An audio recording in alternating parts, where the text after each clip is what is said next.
So yo, I did not expect for 50% of my focus to be on how suspect this movie is. You know what I'm saying? Like, why ain't nobody tell me? Why ain't nobody tell me? I did not go back to Above the Rim for this.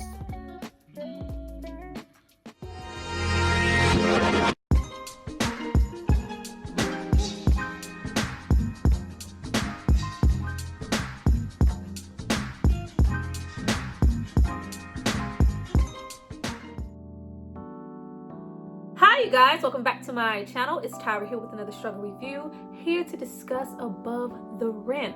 Now this movie is from 1994. It stars Dwayne Martin, Marlon Wayans, Tupac, Leon, whole bunch of people here.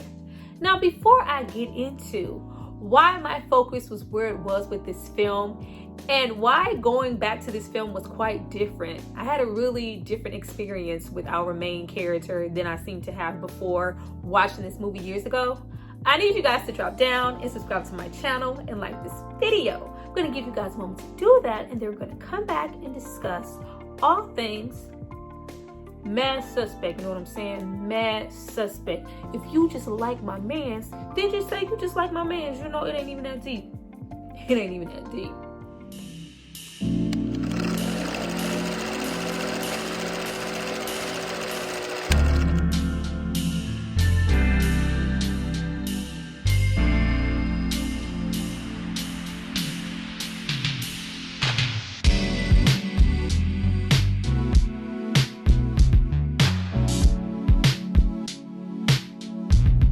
You guys have hopefully subscribed to see more of me. Let's get into this movie. Before we jump right into the movie, I would love to give a shout out to the subscriber who paid for it and requested this video, X Smith. You are all that.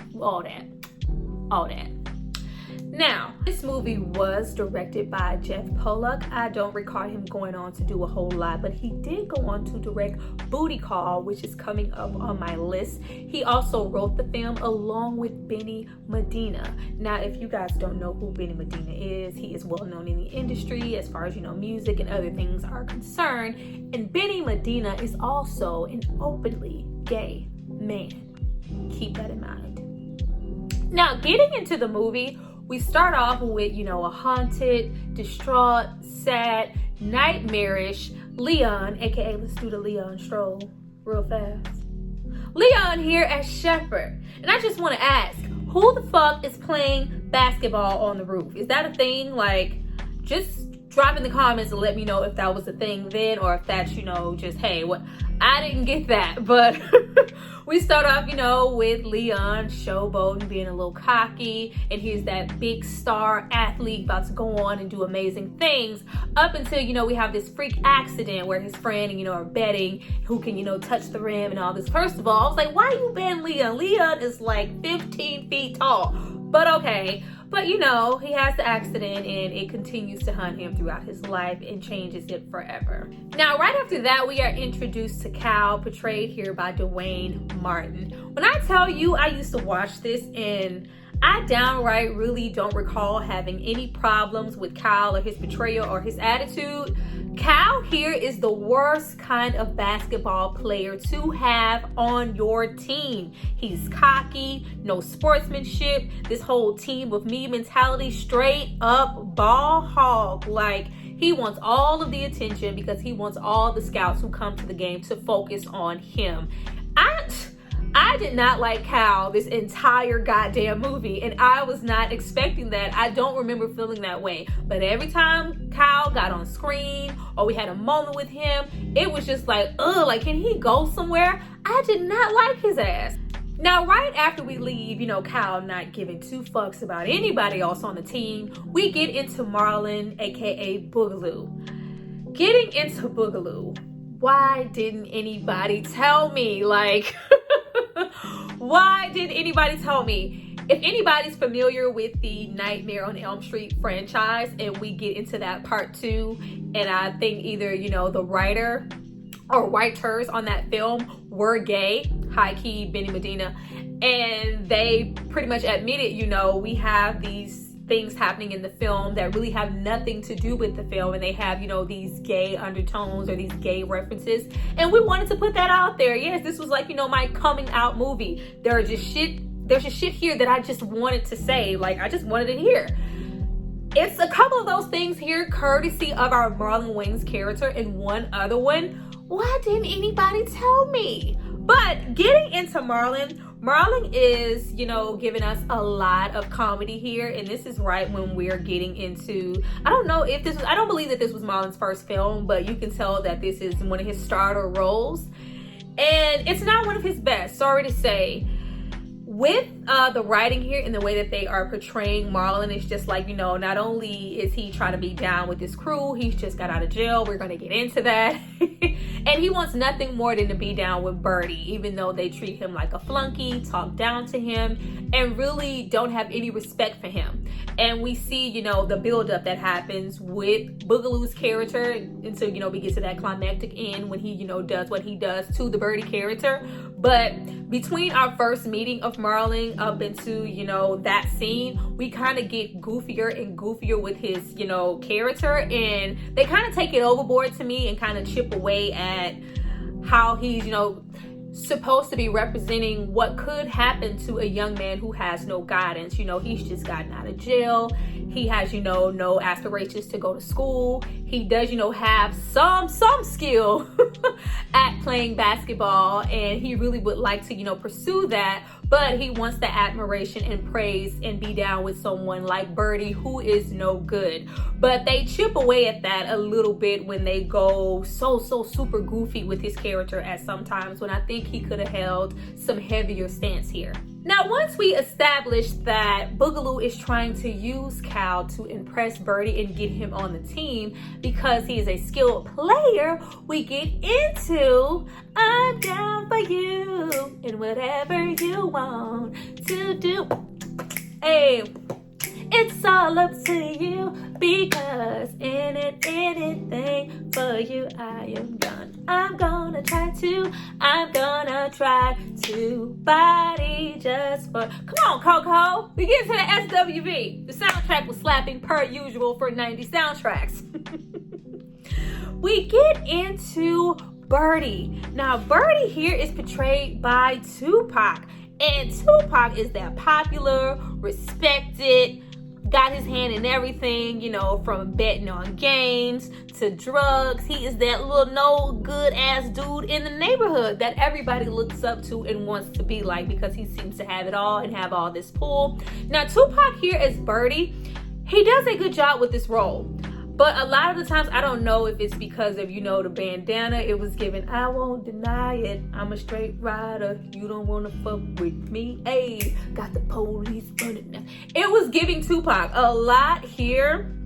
This was, you know, maybe one of my least favorite roles from him. Not because he didn't do a good job, but because it just felt like it didn't require a whole lot of range. It was just like, hey, we need, you know, Birdie, we need a tough looking dude. We gonna give you this scar, and you just get on this camera and give us your thug passion. And that's what I feel like we got. Now, once we leave Tupac, you know, being Birdie, Birdie is pretty much Bishop from Juice if he never got to hold the gun. You know, he probably would have grew up to be Birdie. Why you got to hold the gun? Because I already got it. That's why.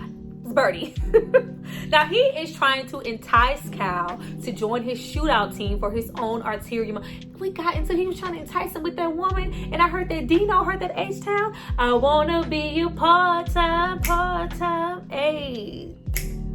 Lover. Come on, Dino. We get to that part-time lover. And from that point on, we just get into a really bratty Cal. Now, I know from watching the film that they were trying to get us to understand that Cal needed some guidance, father figure, someone in his life to steer him from going down the wrong path. But he was just so bratty, you know, trying to talk to the scout one-on-one, draw all the attention on himself, being a ball hog, being a bratty kid to his mom. Like, mom gotta have a life too. Like, boy, I'm trying to work. I can't, you know, be here at every single game. But mom was down though. She was being mad supportive as she could. You know, we're not listening to the coach. We're not listening to nobody. And I was trying to be here with Cal, but I just wanted somebody to punch Kyle in the goddamn face after a while.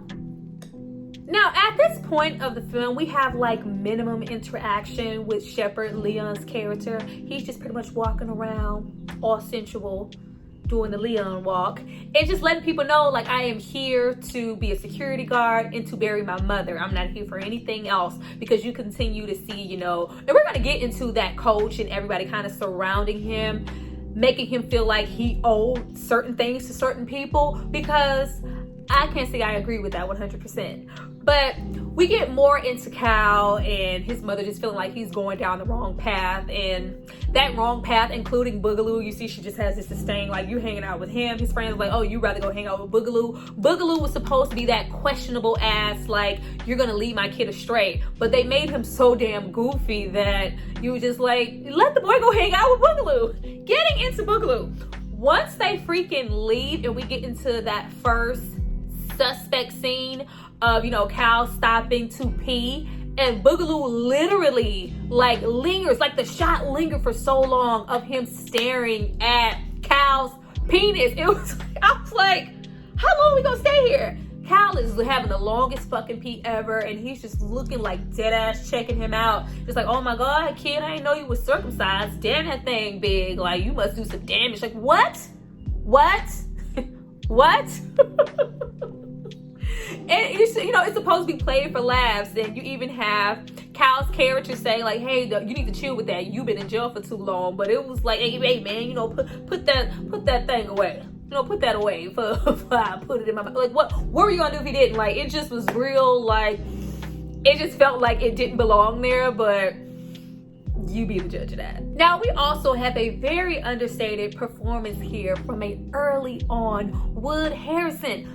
Not being the Mr. Jefferson of the ghetto. This is far beyond the Mr. Jefferson of the ghetto. We are not paid in full quiet here. He is rugged, just like jealous, low-key. He is instantly jealous, does not want Cal anywhere near the team. Like, I don't want anybody to fucking come and try to steal my shine. I'm in charge. I don't need none of that. Like, with that goddamn toothpick, Wood Harrison was sucking the fuck out of the toothpick.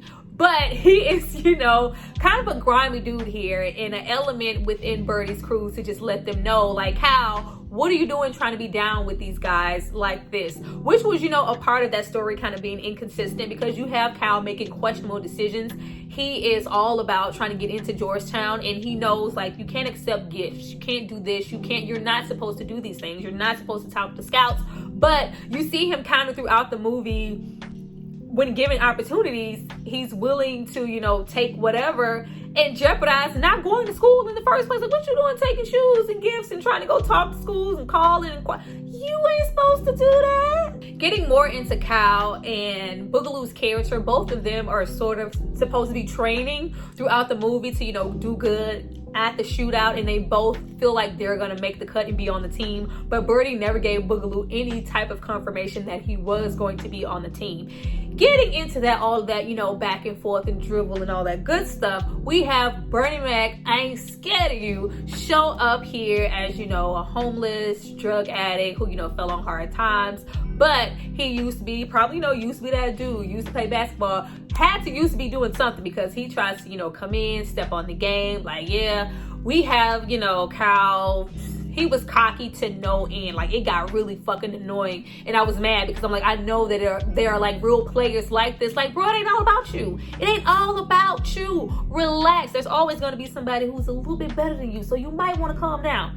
But he's, you know, all cocky. You know, as soon as somebody challenges him, it's an issue. It's an issue. Bernie wanted to play, though. Flip wanted to play.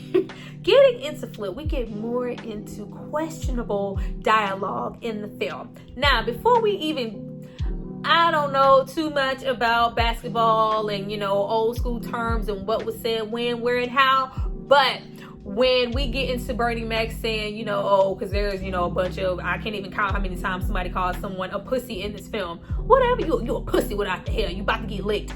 Okay, whatever. Once we have Bernie Mac, you know, insinuate like, yeah, you a pussy, I should bend you over and I'll lick you in between the crack of your hot ass. Like, huh? What? Okay. But we also have this situation where, you know, I challenge you to play this game. If I win, if you win, whatever, vice versa, I get to bend you over and give you some hard books in your ass. Like, hard boots, bucks in the ass. Like, is that a thing? Is that, I don't think, I haven't heard that one. I haven't heard, you know, that in the realm of basketball. I don't know if that's a thing. I don't think it was. I think that just like with the uncircumcised penis situation with Boogaloo, this was another moment for that writer to put some shit in here that was just like, what? Huh? Okay. Now we get more and more into Cal being a straight up disrespectful little thing. You have him in turn try to, even though we have Flip who was egging it on, kicking Cal in the ass, all this extra stuff. Once he, you know, goes in and attack, you know, we have Boogaloo. I know you ain't just enticing him and attacking him, at which we have Shepard step up and come and say, they can't change who we were, though. They can't change who we were. Like, you have that, and you have them, you know, not respecting the old school at this point, and which was, you know, taking me out. I am like, Shepard was the dude. He was the man, this whole all-star. He was going to go on. He had mad game. As we saw throughout the whole film, I didn't understand why Kyle did not know who this man was. Y'all went to the same school. You have the same coach. Why you don't know who this man is? But whatever.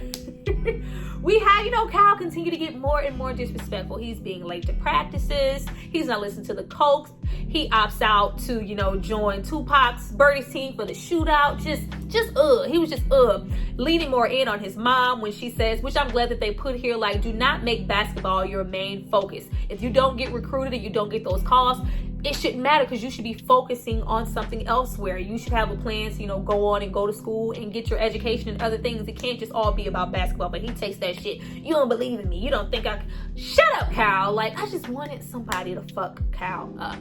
But this is when we get more into Shepard's character, and more so the coach than anybody else, really leaning on him to get more involved in Cal's life. And I was like, why he gotta do that? I was all for it, you know, them trying to reference that at the time that incident did happen and change your life. It derailed your career and you ran off and we haven't seen you for years, and like you owe what? Why? Like, I just didn't get that. I understood his coach trying to, you know, push him like to take his place and to move on with his life, because he would make a bum ass coach, you know, but make your stance a little wider. Put the ball, spread your fingers, son, spread your fingers. This is stuff that we need to know. But them trying to pressure him to be more so just focused, like, you need to go handle that shit with Cal. He got it all and he about to lose it. You need to do something. I was like, no, he don't. No, he don't. Now, after we leave them putting all this instant pressure on Shepard to like be second father to Cal, and I'm like, every time he's in Cal's presence, Cal is a little baby brat asshole, though it's because, you know, he's going down the wrong path. And it was just like, it was not giving me, oh, you need to say this young man, he's worth say. I was like, man, you better hang that nigga out to dry. But, you know, I was like, leave Shepard alone. Shepard is here to bury his mother. Once we get into, you know, the mother, speaking of Leon, I don't know if it's just because those roles are synonymous with Leon, but every time I saw Leon in his speaking voice in that stroll, it was just giving me 5 heartbeats in the Temptations. So every time, you know, we got into, you know, spread your fingers. Like, Leon is just so smooth. He has a smooth ass voice. So I was hearing what he was saying to Kyle, but all I was really hearing was shoo-doo-doo-doo-doo-doo. Just in case he's not all that he seems. I thought he was gonna break out into song. Just in case. I was waiting on the 5 heartbeats to come from the back, because Leon just has that presence. He's just smooth as fuck. Should have been an R&B singer. But after the funeral, and we realize that Birdie and Shepard are actually brothers. And this is when, you know, more so of Birdie's, Tupac's acting comes into play, and you really get the gist of why Birdie has, you know, so much animosity for his brother. It's just like, you know, you just left. Our mother thought, you know, you were actually come back to save us. Oh, Shep. Like, you didn't do that. You forgot about us. You kind of left us out to dry. I had to grow up. I had to be the man of the house. You ain't the motherfucking man no more. I'm the one. When he said that, I swear, You and me, no, do it in the living room, sweating up the sheets, it's thugging me. No mean to disrespect you when I tongue kiss your neck. I go a long way to get you wet, ain't what you expect. Lay back. It was giving Tupac. It was giving Tupac, but you see that, you know, Birdie wants the admiration from his brother, but once he realizes, like, you don't respect the man that I've become, you don't want to be down with the crew, I'm trying to offer you a job outside of being this goddamn security guard, you can get the fuck out of the way and get rolled over. Like, those moments are where Tupac shines as Birdie and as a character. Outside of that, it's just like Tupac, the rapper, walking around in the film. But after we leave, you know, Tupac, I mean Birdie, though life is hard to carry on, living in the projects, broke with no lights on. After we leave Birdie, we get more into building that relationship between Cal's mother and Shepard's character. I wish we got a little bit more there, but we got enough to, you know, go like, okay, well, you know, he's fucking with her. They had their little animosity in the beginning of the story, but it's just like, hey, at least she's not coming on as hard as this. Like, he was just not trying to mess with that woman. She was trying to be nice, you know. How about you need a good woman to come over, you know, make you smile, make you a home cooked meal. Like, what you passing about her for? She probably ain't had no kids at home. Like, you tripping. But we get into that causing an even bigger rift between Cal and Shepard, and him just feeling like, you know, I don't want him talking about, like, I just was not fucking with Cal in this movie. Like, he got to the point where he was being annoying. He had such a chip on his shoulder because he wasn't recruited just yet. And I do realize that it was because, you know, he felt like basketball was all he could do. That's all I know how to do. If I don't get recruited, then what do I have? Like, I'm going to end up like everybody else. So that was a heavy thing for him. And not only that, he was being a little bratty because it was just him and his mom. And he felt like, you know, this guy's coming in, taking over, taking my mom on dates, taking attention off of me. Like, it's all about me. Didn't y'all see that jumper? It's all about me. It's not. Now we also have many shots here of Shepard playing basketball without a ball. Like, he's just doing it from memory, from conditioning. Like, he still has love for the game, even though he wants to stay as far away from it as possible. Like, I'm not trying to coach. I don't want into that. Look what happened last time. But you see that he loves it. And that, you know, pulls Cal to want to get to know him more. Like, you was talking all that shit, but no, I got some game, nigga. Peep game. Like, I love when we had those moments between him and Cal, because Leon was giving, ain't nobody coming to see you old. It's like, ain't nobody coming to see your ass. You think you hot? Nigga, you ain't even that high. You ain't even jumping that high. But you have Cal feeling like, you know, maybe old man has, you know, something to show me. Maybe I can learn something from him. And him kind of realize what I'm getting into when you have goddamn Mo, aka Wood Harrison, just jump out and beat the shit. Like, yes, these are the people you're rolling around with. Like, relax. I love these are don't be clowns, motherfucker. Don't be clowns. We gotta be soldiers. We gotta be soldiers. Gotta be soldiers, you fucking clowns. I was like, yes, clowns, sit back, because him and Boogaloo were getting on my damn nerves too. So after we leave, you know, fuck college, fuck the pros, he's the security guard. Like, Tupac, if you want to just drop a verse, then just say that. We get more into Leon's character, you know, after his date, just telling the mom, like, you don't ever feel like running away, try to escape. Like, you never just want, she's like, no, I'm grounded. I care about my son, you know, going to college. I care about the things that are in real life right here in my face. Why am I running away? He's still in the frame of running away. And we get more into that mind frame when we get into Cal's ass. Like, he's just so trying to investigate. I need to learn who this dude is. He's, you know, at the school. He's talking shit. He's going out with my mom. I need to know more information about that. At which he goes to goddamn Flip. And I look, ask this motherfucker. He is his brother. Like, I ain't scared of you, you little pickle head motherfucker. Like, no shade. Like, Tupac's head did. You know what? It don't even matter. But he's just like, wow, you're his actual brother. I loved how he was just, you know, so tough. Like, just because you grow up and you family don't mean you family no more. Like, I'm really not fucking, like, Birdie was trash. Like, Birdie was willing to, like, sacrifice his own. Like, whoop his ass. Whoop his ass. I don't care. Like, he didn't want to be down with the crew. Like, he getting rolled over.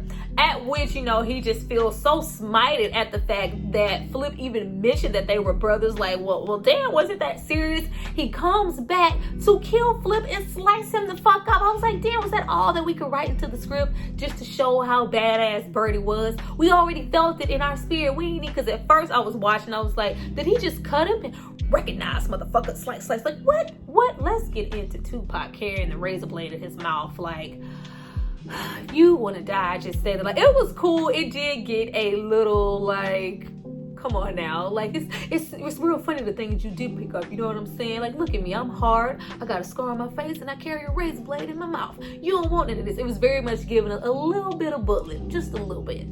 Now, after we have Cal just get absolutely frustrated, don't you just love how at the games we have Birdie smoking an unlit cigar like the whole damn movie? But anyway, Cal just gets absolutely frustrated at the fact like that his mom is going out with Leon. He gets distracted. He hasn't been recruited. He just throws the game and has a fucked up day and decides to attack Leon. Like, yeah, but this is who we need to save. We need to stick our neck out for Cal. And just goes the fuck off. You better stay away from my mom. Donnie's like, or what? When his mom came and slapped the shit out of him, I was like, girl, yes, what was taking so long? We should have been slapped Cal. But you have this prompt Leon to go. It's just all this pressure. Do you see Cal? Do you see Cal? You see what path he's going down? You have to step in. You owe it. You owe it to him. You owe everybody. You have to do this. You have to save him. He needs guidance. He's throwing it all away. You owe Cal this. What? Why? Like, I can understand, like, you owe it to yourself. I don't owe Cal stubborn, pig-headed, cocky, no ball playing ass Nathan. Hey, you know what? This is too much. I was with him. This is too much. Not with him running away, but like, I didn't understand that expectation of Leon to just be like, it's one thing for me to be a coach. Like, it was like they wanted him to be instant daddy to Cal. I was like, whatever. I didn't think Cal warranted any of that. You even have him going, like, he says his goodbyes, you know, to Birdie. Birdie, who low-key, like, you loved your brother. You want, like, whatever. But, you know, he says goodbye. I love we have that scene when he goes to say goodbye to Cal's mom. And she's just like, you just stood there. You just stood. Cal said, like, but, like, you left me out there to dry. He asked me to ask you, and he was going off because of you. And you just walked away. Like, Cal is not his responsibility. That's your son. Now, after we have yet another moment of Birdie tearing down Boogaloo, like, get the fuck out of here. You thought you were playing on the team. You thought you were getting a jersey. You thought, no, you were not, and embarrasses him. And it's just like, you wanted me to stick up for myself and, you know, go against Birdie. So what? So I can end up like Flip's like, oh, what? Birdie's a killer? I ain't no killer, but don't push me. He actually, I love how he goes, Flip, like it was just unbelievable that Birdie would actually do that. Who do you think you playing ball for, bruh? But at that point, you kind of have Leon display a little consciousness and like, yeah, you know, let's go on and play. I love that final scene that we do get because he's been trying to egg him on. Come on, let's play, let's go. Because he was so cocky and thought he was so much better than everybody else. It's just like, no. You ain't better than everybody else. You showed not a better player than me. Low key in the movie, I felt like the better players was not, you know, only Leon's character, but Mo would have, like, they were playing ball like a motherfucker. Kyle was cool. But, you know, you have them playing and it's just like, you know, I know you can do better than that. He's challenging him. It's just like, damn, I'm really not better than you. At which we circle back around into them 5 hard bend your ass over. I'm finna give you 5 books in the ass bend over. I'm like, oh, you just need everybody to bend over, huh? Anywho, you have, you know, Kyle have the whole revelation of, it has been you this whole time. You were actually a skilled player and your brother Birdie is actually a low down asshole who killed Flip for nothing. I probably shouldn't be trying to play basketball for this dude. You figured? So after Leon challenges him to that game, it's like, you know, am I forgiven now? Can I let go of this burden? I talked to the kid. I tried to, you know, give him the game. And am I forgiven now? Nobody owes me. I don't owe. I just need to get the hell out of here before y'all try to put me on Kyle's birth certificate. But we get more into, you know, the game since, you know, he has this whole revelation now. Kyle has decided, you know, I don't want to play with Birdie. I don't want to play for the team. I made a bad decision. Here's all your stuff back. I can just go. And it's just like, oh, really? You thought you could just walk away? And Birdie's just like, okay, no, you're dead to me. You're dead. Your life is over. You thought? You thought? You also have him just like dead Boogaloo, like, yeah, you and you. I'm killing you and him. You cancel too, Boogaloo. Get the fuck out of here. Boogaloo's like, what? Well, I ain't even do nothing. Like, yeah, just go. We get into the goddamn game. Everything is, okay now. Kyle's back on his team. He even gets scouted. He finally gets scouted. It's just like, oh my God, everything's okay now. I can just walk away from a nigga like Birdie and just go on with my life. No. Now you get into the game. Everything's going really well. The teams are doing really well. Get into the game. When we get into the shootout game and Birdie's team, Wood Harrison, and they fucking having foul after foul, like knocking people out, punching people in the nuts, in the face, slapping. I was like, what is going on here? I was like, I do understand that Birdie is probably, has, put some payola or some shit on this game. He was betting on the game and on his team, but maybe he, was in with the referees, because it was just like, come on now. How many times we just gonna let Wood Harrison's character punch a nigga in the face and just keep playing ball like everything's okay? Oh, what? I didn't even see that. I grabbed his nuts. I didn't see that. Now, even though at that moment we have Kyle, be a changed man and I just want to play and I'm being recruited, everything's okay, we pull that shit right back into him being a little shitty, cocky, bullshit. I don't assist. I'm not assisting nobody. Don't wait for me to pass your ball because it ain't coming your way. When he decides to throw the game because Birdie says, I'm going to jeopardize your whole Georgetown situation. Tell everybody what you accepted. You won't be going no goddamn place. Throw this game. You're still playing for me. It's like, and he's just like, well, I gotta do what I gotta do. I ain't finna mess up my basketball costume for y'all. It's like, yeah, but we need to save Cal, right? That's up until we have Leon show up. Leon, throughout this whole movie, he was just so withdrawn and just so sad. Just, oh, Lord. Is there some niggas on the court playing b-ball? Oh, Lord, I just can't take it. It was getting to be a bit much. But you have him just feel like, I cannot just leave. And he shows up and helps Cal. Shout out to everybody at that moment playing their asses off. That whole little scene was executed real well. I can't speak, for Cal's ass. But Leon and goddamn Wood Harrison, they were playing their goddamn asses off at that game. But you see Cal, develop a conscience. Just like, teamwork makes the dream work. Man, why are you doing this, man? It's just a basketball game. Not to me. Every time Leon spoke in this film, I was just yelling in my mind, and I refuse to let you go. I was like, this is not that movie. Leon is not about to break out into song. Let that shit go. This is a movie about basketball. But it was just there. Leon is a singer. But he's playing, and after he's got knocked out another fucking 50 times by goddamn Mo, it's just like, we're just not gonna call none of that shit.